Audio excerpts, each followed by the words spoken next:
Salut tout le monde et bienvenue sur Recherche Doc. Aujourd'hui, nous allons parler d'un sujet essentiel pour toutes les entreprises et les particuliers qui utilisent Internet au quotidien, la cyber-résilience. Alors, qu'est-ce que c'est exactement, pourquoi est-ce important, et comment pouvons-nous l'appliquer pour protéger nos systèmes et nos données des cyberattaques? Restez avec nous, on vous explique tout simplement. La cyber-résilience fait référence à la capacité d'une organisation à identifier, à réagir et à récupérer rapidement après un incident de sécurité informatique. Pour faire simple, la cyber-résilience est la capacité d'une organisation ou d'une personne à continuer de fonctionner, même après avoir été victime d'une cyberattaque. Imaginez une ville frappée par une tempête. La résilience, c'est sa capacité à se relever et à reconstruire. C'est exactement la même chose pour nos systèmes informatiques et nos réseaux. Dans un monde de plus en plus connecté, les cyberattaques sont malheureusement fréquentes. Elles peuvent paralyser des systèmes entiers, voler des informations sensibles et causer des pertes financières énormes.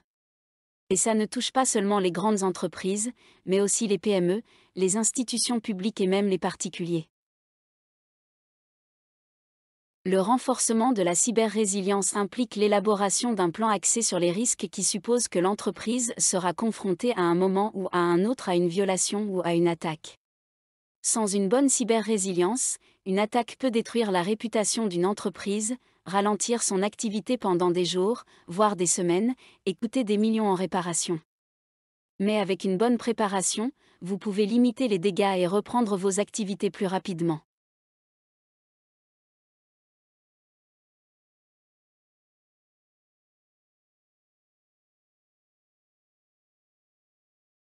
Les principaux types de cyberattaques, les ransomware, les attaques par phishing, les intrusions dans les réseaux, et les attaques DOS, les facteurs de vulnérabilité, les erreurs humaines, les logiciels obsolètes, les configurations réseau faibles, et les appareils non sécurisés.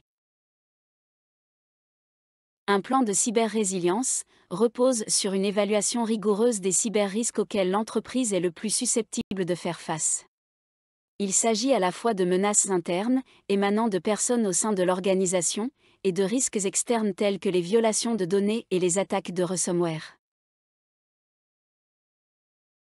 Cela comprend une surveillance continue de la sécurité pour identifier et corriger les attaques qui ne peuvent pas être bloquées, d'offrir la capacité de maintenir les fonctions commerciales essentielles en cas d'incident cybernétique perturbateur, et de restaurer les fonctions commerciales critiques après une violation. Et surtout, d'utiliser les renseignements obtenus à partir des attaques, pour aider l'organisation à adapter ses fonctions commerciales et ses cybercapacités, afin de devenir plus cyber-résiliente. La reprise après sinistre est un ensemble de procédures, d'outils et de politiques qu'une organisation peut déployer pour rétablir les fonctions essentielles à sa mission. Ces procédures peuvent être mises en œuvre à la suite d'un événement catastrophique tel qu'une cyberattaque, une panne de courant prolongée ou une catastrophe naturelle. La gestion des risques prend également en compte les risques causés par les erreurs humaines, les pannes matérielles, les catastrophes naturelles et les pannes de courant. La continuité des activités et la capacité à maintenir la viabilité opérationnelle et à continuer de fournir des services après un événement de courte durée qui perturbe l'activité. La cyber-résilience peut être un allié clé dans la poursuite de la continuité des activités d'une organisation.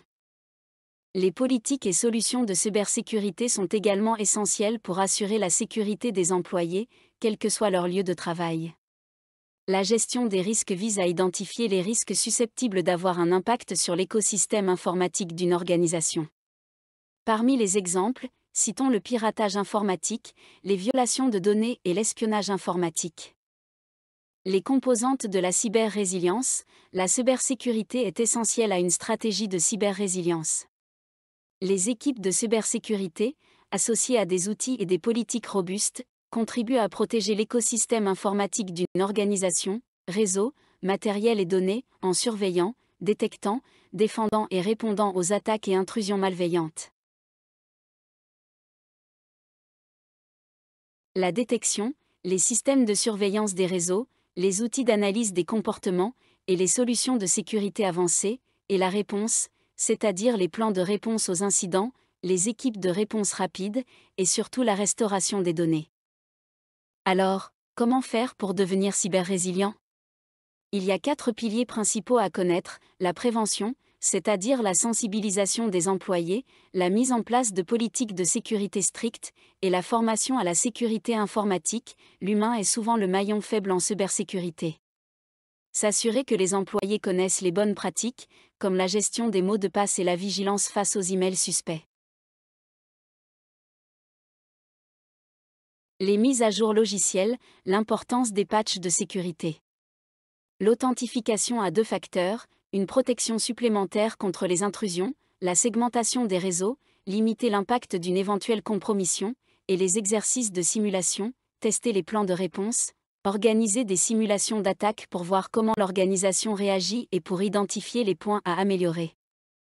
Les sauvegardes régulières, la règle des 3-2-1.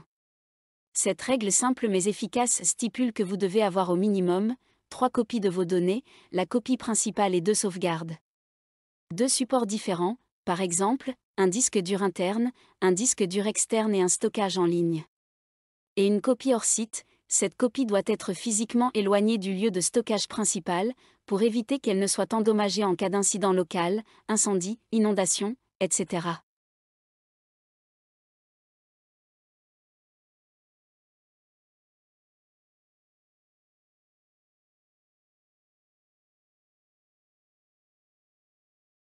La cyber-résilience, une démarche globale, elle ne se limite pas à une seule solution technique. C'est une approche qui implique toute l'organisation, et parmi ses bénéfices on a la protection des données, la continuité des activités, et la confiance des clients. Merci d'avoir regardé cette vidéo, n'oubliez pas de vous abonner pour plus de conseils sur la cybersécurité et la technologie. À bientôt.